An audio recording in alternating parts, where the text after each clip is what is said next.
थोरले महाराजांचं जर लहानपण बघितलं तर लहानपणीच त्यांना मंत्रसिद्धीही प्राप्त झाली होती. अच्छा. पण ही मंत्रसिद्धी प्राप्त होत असताना त्यांचा जो असणार जे व्रत वैकल्य जे आपण म्हणतोय ते सोहळं खूप कठीण होतं त्यांचं. इतकं डिसिप्लिन आणि इतकं समर्पित होऊन त्यांनी त्या गोष्टी केल्यात. वेदांचा अभ्याससुद्धा त्यांनी समर्पित होऊन इतक्या पद्धतीने केला, शुद्ध होऊन. म्हणजे प्रत्येक गोष्टी त्यांनी त्या नियमानुसार केलेली आहे, जे नियम लागतात आणि त्या नियमानुसार ऑब्व्हियसली आहे की मग ते मंत्र तुमचे सिद्ध होणार. म्हणून त्या मंत्राची जी सिद्धत्व होण्याची जी परीक्षा होती ती पहिल्यांदा त्यांना कमी वयातच त्यांना प्राप्त झाली आणि त्यावेळेला 2-3 अशा घटना आहेत की ज्या घटनांनी त्यांना हे लक्षात येऊन गेलं की आपल्याला हे कुठे ना कुठे मंत्राची सिद्धता जी आहे ती प्राप्त झालेली आहे. बर.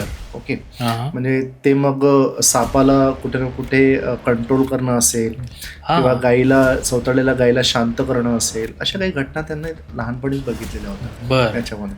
म्हणजे कुठे ना कुठे त्यांना ती चाहूल 100% झालेली होती की ते त्यांच्याकडं काहीतरी कार्य आहे, घडतं.